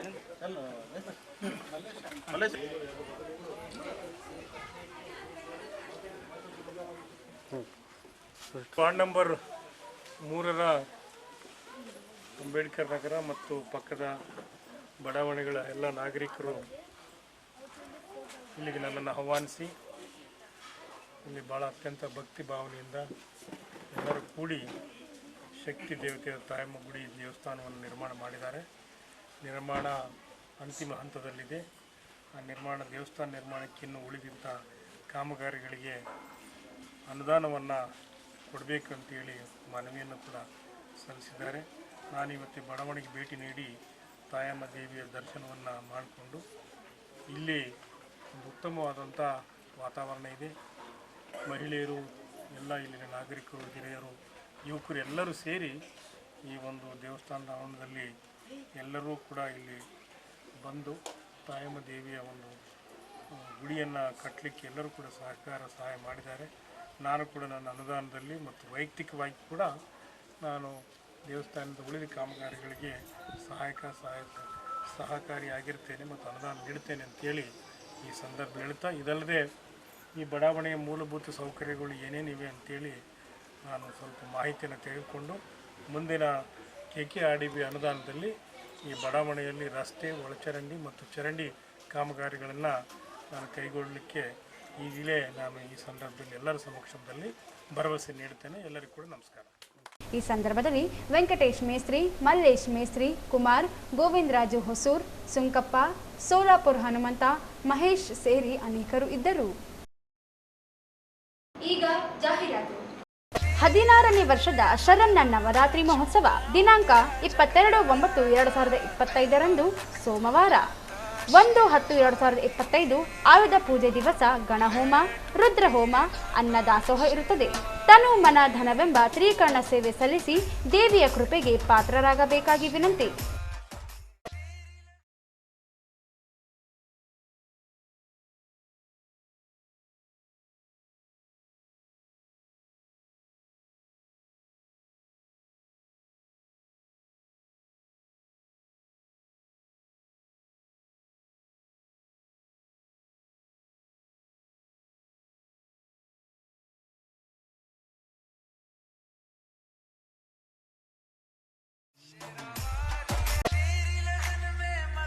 ಶ್ರೀ ಮಾತಾ ತುಳಜಾ ಭವಾನಿ ದೇವಸ್ಥಾನ, ಬೋಳ್ಮಾಂದೊಡ್ಡಿ ರಸ್ತೆ, ರಾಯಚೂರು.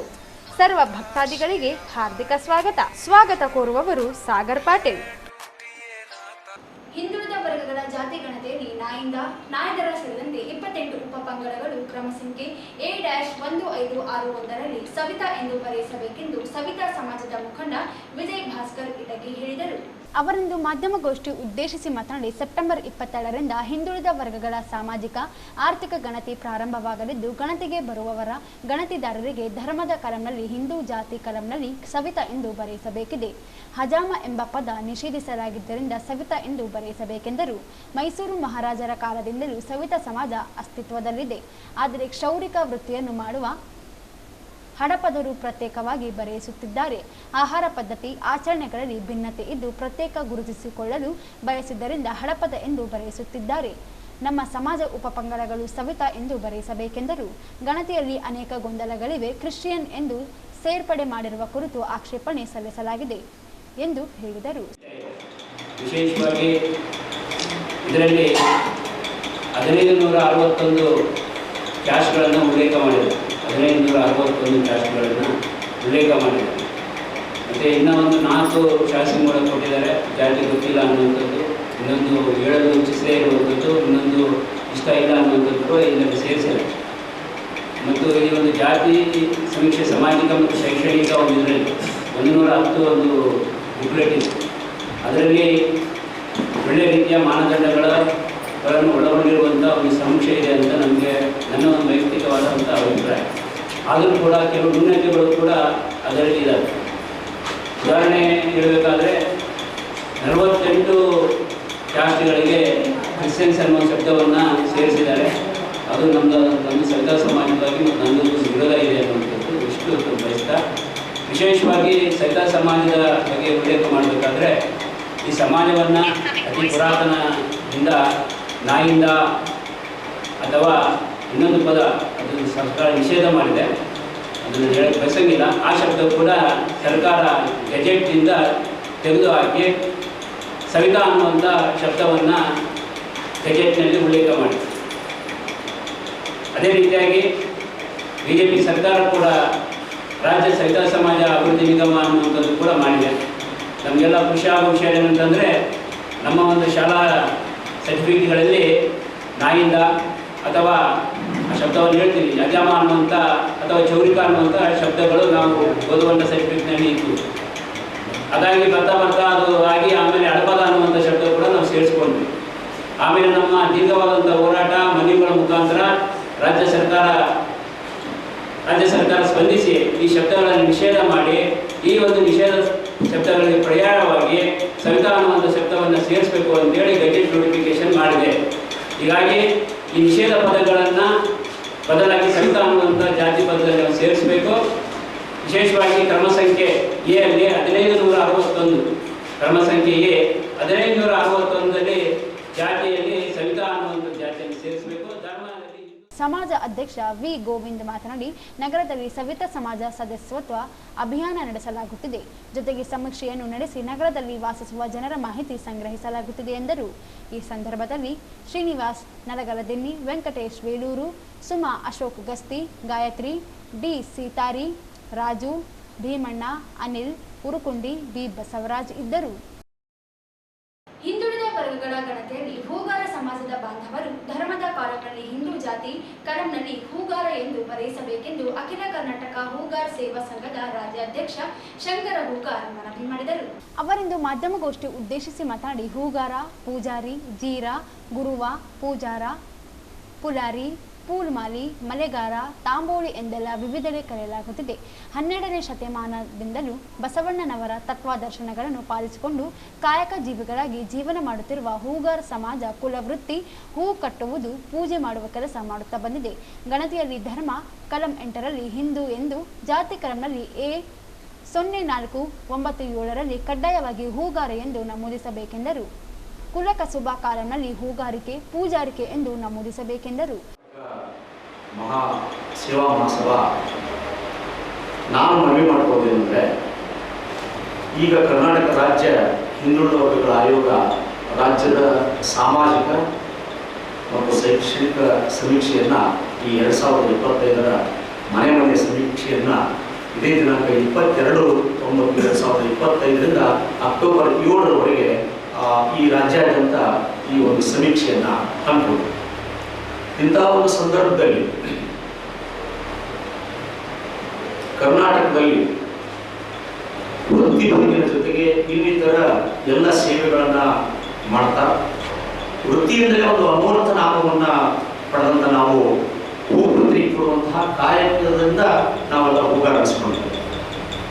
ಮತ್ತೆ ನಾವೆಲ್ಲ ನಿಜವಾದ ಗ್ರಾಮ ಜೀವನದ ಕಸುಬುದಾರ. ನಾವು ದಂಡೆ, ಬಾಸಿಂಗ ತಯಾರಿಸ್ತಕ್ಕಂಥದ್ದು, ಹಾಗೆ ಚರ್ಮವಾದ್ಯ ನುಡಿಸುವಂಥದ್ದು, ಇಂತಹ ಎಲ್ಲ ಕಾಯಕಗಳನ್ನು ಮಾಡ್ತಾ ಆ ಕಾಯಕ ನಿಷ್ಠೆಯಿಂದ ಆ ಗ್ರಾಮೀಣ ಜನರ ವಿಶ್ವಾಸಕ್ಕೆ ನಾವೆಲ್ಲ ಪಾತ್ರರಾಗಿದ್ದೀವಿ. ಹೀಗೆ ಪೂಜೆ ಮತ್ತು ಪುರಸ್ಕಾರದಂತಹ ಧಾರ್ಮಿಕ ಕಾರ್ಯಗಳನ್ನು ಸಹ ನಾವೆಲ್ಲ ಮಾಡಿಕೊಂಡು ಬಂದಿದ್ದೀವಿ. ಆದರೆ ಈಗ ಬಹುಕಾಲದಿಂದಲೂ ಸಮಾಜ ಏನು ಆಯಿತು, ಬಹುಕಾಲದಿಂದಲೂ ಈ ಬಲಿಷ್ಠ ಸಮಾಜಗಳು ಮತ್ತು ಎಲ್ಲ ಸರ್ಕಾರಗಳು ನಮ್ಮ ಈ ಮನವಿಯನ್ನು ಅಥವಾ ನಮಗೆ ಆ ಮೂಲಭೂತ ಸೌಕರ್ಯಗಳನ್ನು ಏನು ಕೊಡಬೇಕು ಅವುಗಳೆಲ್ಲದಕ್ಕೂ ತಾತ್ಸಾರ ನೀತಿಯನ್ನು ಅನುಸರಿಸ್ತಕ್ಕಂತಹ ಒಂದು ಈ ಸಮಾಜದ ಎದುರು ನಾವೆಲ್ಲ ನಲಿಗೊಟ್ಟಿದ್ದೀವಿ, ತುಂಬ ಬಹಳ ನಲಿಗೊಡಿದ್ವಿ. ಈಗ ಮತ್ತೆ ಆಧುನಿಕತೆಯ ಬಿರುಗಾಳಿಗೆ ನಾವೆಲ್ಲ ಸಿಕ್ಕು ಏನಾಗ್ಬಿಟ್ಟಿದ್ದೀವಿ ಅಂದರೆ ಸಾಮಾಜಿಕವಾಗಿ, ಆರ್ಥಿಕವಾಗಿ, ಶೈಕ್ಷಣಿಕವಾಗಿ ನಾವೆಲ್ಲ ಒದ್ದಾಡ್ತಾ ಇದ್ದೀವಿ ಅಂತಂದರೆ ಬಹಳ ಮೂಲಭೂತ ಸೌಕರ್ಯಗಳು ಸಿಗದೆ ವಂಚಿತರಾಗಿದ್ದೀವಿ ತುಂಬ. ಈಗ ನಾವು ಈ ಸಂದರ್ಭದಲ್ಲಿ ಹೂಗಾರ್ ಸಮಾಜ ಜಿಲ್ಲಾಧ್ಯಕ್ಷ ಈರಣ್ಣ ಹೂಗಾರ್, ಮಲ್ಲಪ್ಪ ಹೂಗಾರ್, ವೀರೇಶ್ ಮಸ್ಕಿ, ಭೀಮಣ್ಣ, ವೆಂಕಣ್ಣ, ಶಶಿಧರ್ ಹೂಗಾರ್, ಬಸವರಾಜ್ ಮೀರಾಪುರ್ ಇದ್ದರು. ಹಿಂದುಳಿದ ವರ್ಗಗಳ ಜಾತಿ ಗಣತಿಯಲ್ಲಿ ಪಿಂಜಾರ ಸಮುದಾಯ ಜನರು ಧರ್ಮದ ಕಾಲಂನಲ್ಲಿ ಇಸ್ಲಾಂ, ಜಾತಿ ಕಲಂನಲ್ಲಿ ಪಿಂಜಾರ ಎಂದು ಬರೆಯಿಸುವಂತೆ ಪಿಂಜಾರ ನದಾಫ್ ಮನ್ಸೂರಿ ಹಕ್ಕುಗಳ ಸಂಘದ ರಾಜ್ಯಾಧ್ಯಕ್ಷ ಇಮ್ರಾನ್ ಬಡೇ ಸಾಬ್ ಹೇಳಿದರು. ಅವರೊಂದು ಮಾಧ್ಯಮಗೋಷ್ಠಿ ಉದ್ದೇಶಿಸಿ ಮಾತನಾಡಿ, ರಾಜ್ಯದಲ್ಲಿ ನದಾಫ್, ಪಿಂಜಾರ ಎಂದೆಲ್ಲ ಕರೆಯಿಸಿಕೊಳ್ಳುವ ಸಮಾಜ ಜನರು ಗಣತಿಯಲ್ಲಿ ಪಿಂಜಾರ ಎಂದು ಬರೆಯಿಸಬೇಕಿದೆ. ಕಲಂ 9ರಲ್ಲಿ ಪಿಂಜಾರ ಅಥವಾ ನದಾಫ್ ಎಂದು ಬರೆಯಿಸಬೇಕು. ಅನಗತ್ಯ ಗೊಂದಲಗಳಿಗೆ ಅವಕಾಶ ನೀಡದೆ ಒಂದೇ ಜಾತಿ ಉಪಪಂಗಡದ ಹೆಸರು ಬರೆಯಿಸಬೇಕೆಂದರು. ರಾಜ್ಯ ಸರ್ಕಾರ ಏನು ಹಿಂದುಳಿದ ಆಯೋಗದಿಂದ ಏನು ಸರ್ವೆ ಮಾಡ್ತಾ ಇದ್ದಾರೆ, ಆ ಸರ್ವೆಯಲ್ಲಿ ನಮ್ಮ ನದಾಫ್ ಸಮಾಜದವರು ಪಿಂಜಾರ್ ಅಥವಾ ನದಾಫ್ ಅಂತೇಳಿ ಜಾತಿ ಕಲಮನ್ನು ಕಳಿಸಬೇಕು ಮತ್ತು ಧರ್ಮ ಅಂತ ಬಂದಾಗ ಇಸ್ಲಾಮಿ ಮತ್ತು ನಮ್ಮ ಕುಲ ಕಸಬು ಏನಪ್ಪ ಅಂತಂದಾಗ ಹತ್ತಿ ಶುದ್ಧಗೊಳಿಸುವುದು ಅಂತೇಳಿ ಯಾವುದೇ ತೊಂದರೆ ಕೀಳಾಗಬಾರ್ದು ಅಂತೇಳಿ ಇವರು ಏನು ಪಾಯಿಂಟ್ಗಳಿದ್ದಾವೆ ಸರಿಯಾದ ರೀತಿಯಲ್ಲಿ ಬಳಸಬೇಕಂತೇಳಿ ಇದರ ಪತ್ರಿಕಾಗೋಷ್ಠಿ ಮೂಲಕ ನಮ್ಮ ಎಲ್ಲ ಸಮಾಜದ ಹತ್ರ ವಿನಂತಿಸಿಕೊಳ್ತೀವಿ. ಈ ಸಂದರ್ಭದಲ್ಲಿ ಹಸನ ಅಂಜಳಾ, ಖಾಸಿಂ ಸಾಬ್ ಜಾವೇದ್, ಖಾದರ್ ಸಾಬ್ ಸೇರಿ ಅನೇಕರು ಇದ್ದರು. ದಿನಾಂಕ 18/9/2025 ನಗರದ ಸ್ಕೌಟ್ ಗೈಡ್ಸ್ ಆಫೀಸ್ನಲ್ಲಿ ಸ್ವಾಮಿ ವಿವೇಕಾನಂದ ಯೂತ್ ಮೂವ್ಮೆಂಟ್ ಹಾಗೂ ಲಿಂಗಸ್ಟ್ರೋಮ್ ಸರ್ವಿಸ್ ಪ್ರೈವೇಟ್ ಲಿಮಿಟೆಡ್ ಸಹಯೋಗದಲ್ಲಿ 1 ತಿಂಗಳು ಉಚಿತ ನಿರುದ್ಯೋಗಿ ಯುವಕರಿಗೆ ದ್ವಿಚಕ್ರ ವಾಹನ ದುರಸ್ತಿ ತರಬೇತಿ ಕಾರ್ಯಕ್ರಮ ಆಯೋಜಿಸಲಾಗಿತ್ತು. ಈ ಒಂದು ತರಬೇತಿ ಪೂರ್ಣಗೊಳಿಸಿದವರಿಗೆ ಪ್ರಮಾಣ ಪತ್ರ ವಿತರಣೆ ಕಾರ್ಯಕ್ರಮಕ್ಕೆ ಅತಿಥಿಗಳಾಗಿ ಆಗಮಿಸಿದ ಜಿಲ್ಲಾ ಕೌಶಲ್ಯ ಅಭಿವೃದ್ಧಿ ಜಂಟಿ ಉಪನಿರ್ದೇಶಕರಾದ ಹೂಡೇಜ್ ಸರ್ ಅವರು ಮಾತನಾಡಿ, ಈ ಒಂದು ಸಂಸ್ಥೆಯು ನಿರುದ್ಯೋಗಿ ಯುವಕರನ್ನು ಉದ್ಯೋಗಿಗಳನ್ನಾಗಿ ಮಾಡುವ ಇಂತಹ ಅನೇಕ ಕೌಶಲ್ಯ ತರಬೇತಿಗಳನ್ನು ಹಮ್ಮಿಕೊಂಡಿದೆ. ಇದು ನಿಮಗೆಲ್ಲ ತುಂಬ ಸಹಾಯವಾಗುತ್ತದೆ. ಇದರಿಂದ ನಿಮ್ಮ ಉಪಜೀವನಕ್ಕೆ ತುಂಬ ಅನುಕೂಲ ಆಗುತ್ತದೆ. ನೀವೆಲ್ಲರೂ ಇದರಿಂದ ಸ್ವಂತ ಉದ್ಯೋಗ ಮಾಡಿಕೊಂಡು ನಿಮ್ಮದೇ ಸ್ವಂತ ಅಂಗಡಿ ಹಾಕುವ ಮೂಲಕ ಇತರೆ ಯುವಕರಿಗೆ ಮಾದರಿಯಾಗಬೇಕಿದೆ ಎಂದರು. ಸರ್ಕಾರದಿಂದ ಸಾಲ ಸೌಲಭ್ಯ ಪಡೆದುಕೊಂಡು ಸದುಪಯೋಗ ಪಡೆದುಕೊಳ್ಳಿ ಎಂದರು.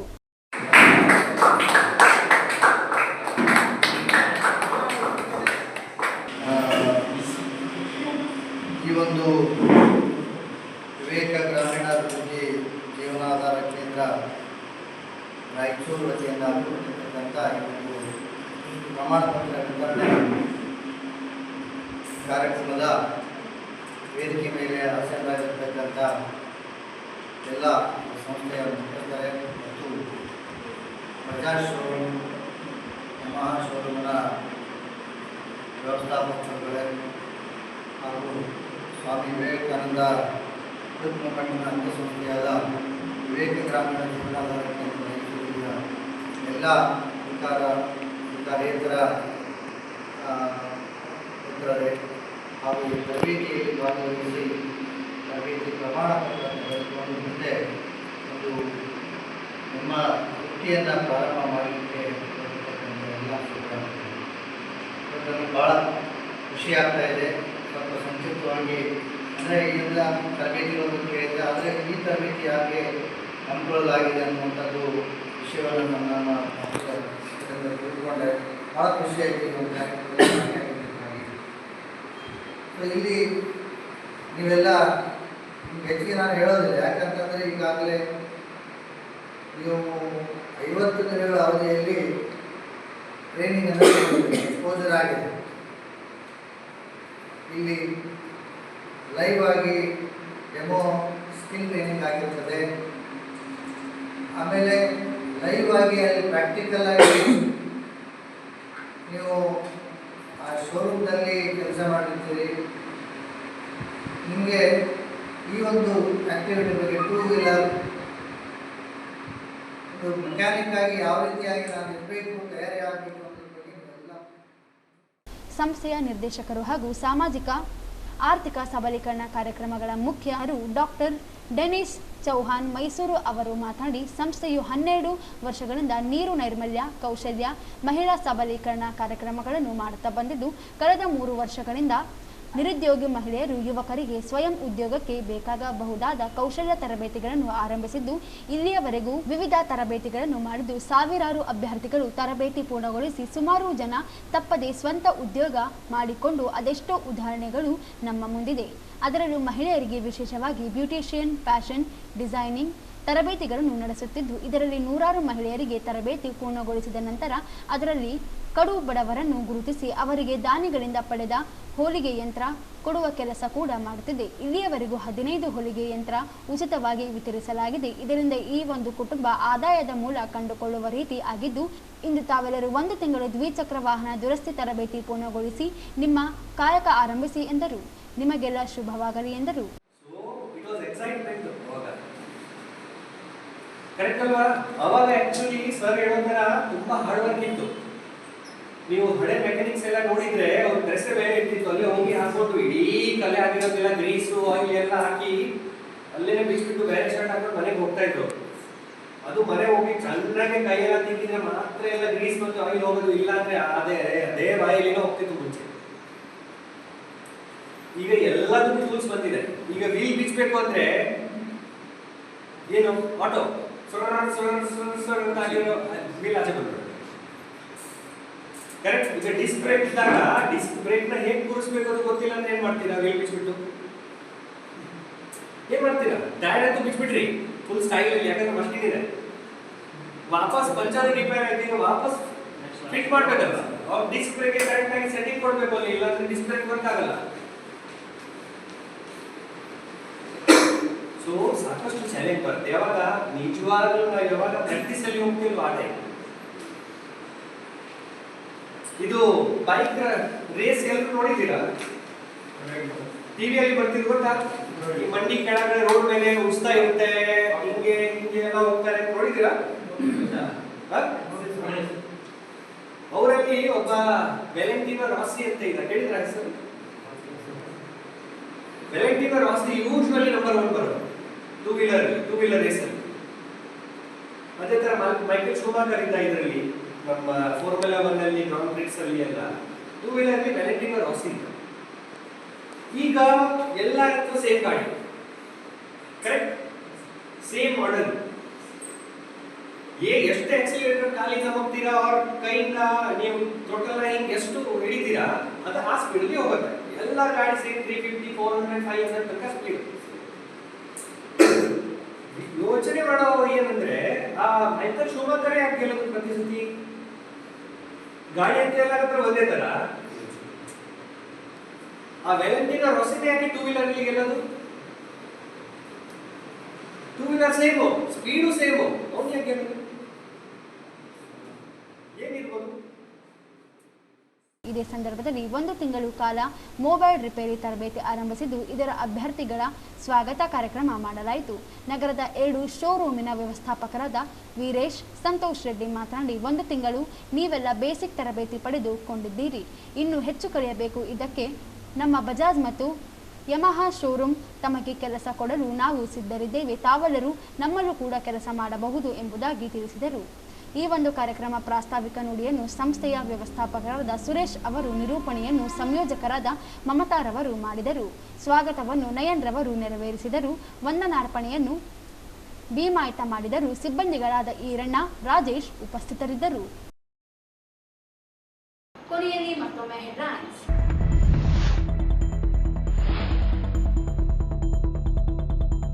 ಆರನೇ ಕನ್ನಡದಲ್ಲಿ ವಿಜ್ಞಾನ ಸಮ್ಮೇಳನ, ವೈಜ್ಞಾನಿಕ ಮನೋಭಾವ ಬೆಳೆಸಲು ಒತ್ತು ನೀಡಿ. NS ಬಸವರಾಜ್.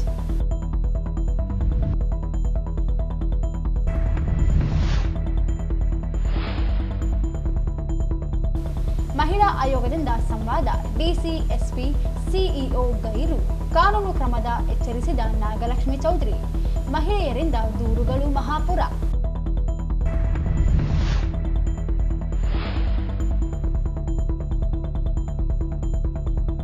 ಸೆಪ್ಟೆಂಬರ್ 22ರಿಂದ ಹಿಂದುಳಿದ ವರ್ಗಗಳ ಗಣತಿ ಸಮರ್ಪಕ ಮಾಹಿತಿ ಸಂಗ್ರಹಿಸಿ ಸುರೇಶ್ ವರ್ಮಾ.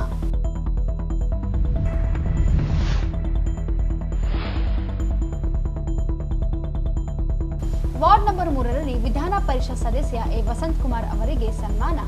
ಬಡಾವಣೆ ಸಮಸ್ಯೆಗಳಿಗೆ ಸ್ಪಂದಿಸುವ ಭರವಸೆ.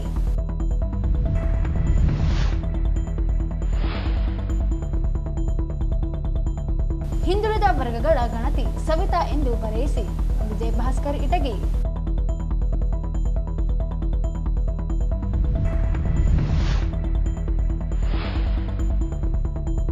ಹಿಂದುಳಿದ ವರ್ಗಗಳ ಗಣತಿ ಹೂಗಾರ್ ಎಂದು ಬರೆಯಿಸಿ ಶಂಕರ್ ಹೂಗಾರ್.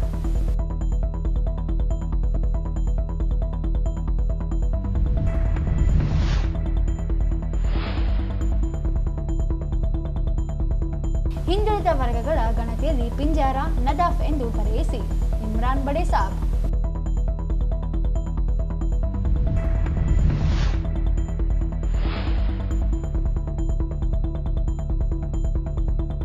ದ್ವಿಚಕ್ರ ವಾಹನ ದುರಸ್ತಿ ತರಬೇತಿ ಪೂರ್ಣಗೊಳಿಸಿದ ಅಭ್ಯರ್ಥಿಗಳಿಗೆ ಪ್ರಮಾಣ ಪತ್ರ ವಿತರಣೆ ಕಾರ್ಯಕ್ರಮ. ಇಲ್ಲಿಗೆ ವಾರ್ತೆಗಳ ಪ್ರಸಾರ ಮುಕ್ತಾಯವಾಯಿತು. ಮುಂದಿನ ವಾರ್ತೆಗಳೊಂದಿಗೆ ಮತ್ತೆ ಭೇಟಿಯಾಗೋಣ. ವಂದನೆಗಳು.